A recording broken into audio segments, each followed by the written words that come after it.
जे तुम्हाला प्राप्त करायचंय त्याची स्वतःला वारंवार आठवण करून द्या, की ते तुम्हाला का प्राप्त करायचंय आणि ते प्राप्त करून तुम्हाला काय मिळणार आहे.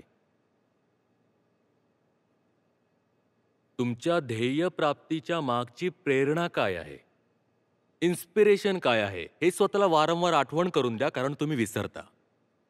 आणि ध्येय प्राप्तीनंतर काय मिळणार, त्याचा परिणाम काय आहे, रिझल्ट काय आहे, याचीही स्वतःला आठवण करून द्या, कारण तुम्ही तेही विसरता. आणि हे दोन्ही तुम्ही का विसरता? कारण की ध्येय प्राप्तीची जी प्रेरणा आहे, ती मागे आहे, खूप मागे, अदृश्य आहे, दिसत नाही. ध्येयप्राप्तीची मेहनत समोर आहे, त्यात घाम फुटतोय आणि ते तुम्हाला दिसतंय आणि त्याचा त्रास होतो. आणि ध्येयप्राप्तीने जे मिळणार आहे ते अजून मिळालेलं नाहीये, त्यामुळे तेही नाही दिसत.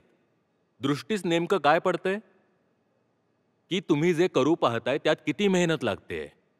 आणि मन असतं आळशी. मन म्हणतं, "अरे यार, एवढं मेहनतीचं काम आहे, जाऊ दे, झोप."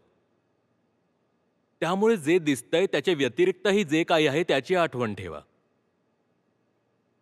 उगाचच तुम्ही एखाद्या गोष्टीला प्राप्त करण्याचा प्रयत्न सुरू नाही केलाय ना, आपण वेडे तर नाही आहोत, की आपण उगीचच एखाद्या गोष्टीवर मेहनत करतोय.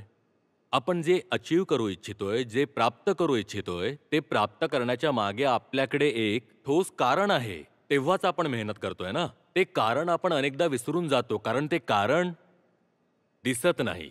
भलेही ते दिसत नाही, पण तुम्ही बघत राहा. जेवढ्या प्रकारे ते लक्षात ठेवता येईल, तुम्ही लक्षात ठेवा. आणि जर ते प्राप्त झालं, जिंकलात, तर त्याचा परिणाम काय होणार, तो परिणाम लक्षात ठेवा. त्या परिणामात नक्कीच काहीतरी किंमत असेल, म्हणून तर तुम्ही मेहनत करताय ना. मग तो परिणाम वारंवार आठवा. तो परिणाम तुम्हाला ताकद देईल मेहनत करण्याची. जे तुम्हाला प्राप्त करायचंय ते आठवत राहा. तेच तुम्हाला ताकद देणार आहे मेहनत करण्याची. नाहीतर मेहनतीपासून तर लांब कोणीही पळतो, मग माणूस असो की जनावर. हं?